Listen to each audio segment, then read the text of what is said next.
அம்மா இது என்ன கிழங்குமா இது? இது மரவள்ளி கிழங்குமா இது. அம்மா இந்த கிழங்கு வச்சு என்னம்மா பண்றதும்மா? இது வச்சு மரவள்ளி கிழங்கு காரக்கம்பு வைக்க போறோம்மா. ஃபர்ஸ்ட் தோல்லாம் சீவிக்கணுமா இது. அம்மா தோலை உரிச்சிடுவோன்னு சொல்றாங்களா, அது இதுதானாம்மா? ஆமா, இப்படிதான் தோல் உரிக்கணுமா. அம்மா தோலெல்லாம் உரிச்சிட்டதுக்கு அப்புறமா என்னம்மா பண்ணணுமா? சின்ன சின்ன துண்டு துண்டா கட் பண்ணிக்கணுமா. அம்மா சின்ன சின்ன பீஸா கட் பண்ணிட்டேம்மா நான். கட் பண்ணி வச்சு இந்த கிழங்கு ஒரு கிளாஸ் தண்ணி ஊற்றணுமா. உப்பு போடணுமா. குக்கர்ல 15 நிமிஷம் வேக வச்சு எடுக்கணுமா. வேகறங்காட்டி எல்லாம் ரெடி பண்ணி வச்சுக்கலாமா.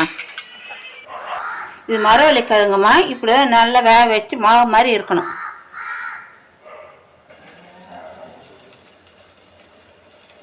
எண்ணெய் காஞ்சிச்சுமா, கடுகு போடணும். வெந்தயம்மா, சீரகம் கொஞ்சம், வெங்காயம்மா, தக்காளி,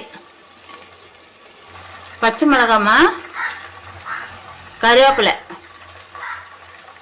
மஞ்சப்பொடி, மரவள்ளி கிழங்கு வேக வச்சு இதுக்கு உப்பு போட்டு, உப்பு இதுக்கு கொஞ்சமாக போடணும். இப்போ நல்லா வதங்கணும்மா. வெங்காயம்மா, தக்காளி,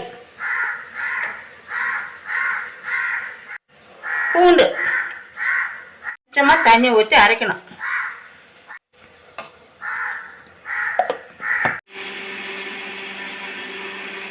வெங்காயம் தக்காளி பூண்டுலாம் அரைச்சிடமா, அந்த மசாலா போடணும். மிளகாத்தூள்மா 3 ஸ்பூன் போடணும். எலுமிச்சம்பழம் அளவுக்கு புளி கரைச்சி எடுத்து வச்சிருக்கிறோம்மா. இப்போ வெங்காயம் தக்காளியெல்லாம் அரைச்சி போட்டுக்கிறோம்மா. புளியும் ஊற்றிருக்கிறோம் இல்லையா. ஒரு 5 நிமிஷம் நல்லா கொதிக்கணும், பச்சை வாசனை போகணும். தேங்காய் அரைக்கணுமா. கொஞ்சமாக தண்ணி ஊற்றி அரைக்கணுமா.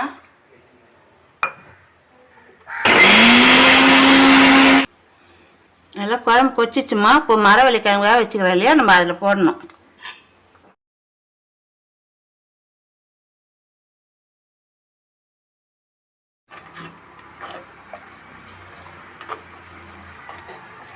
இதில் போட்டுருக்கோமா. இன்னும் நல்லா கொதிக்கிட்டோம் கொஞ்சம்.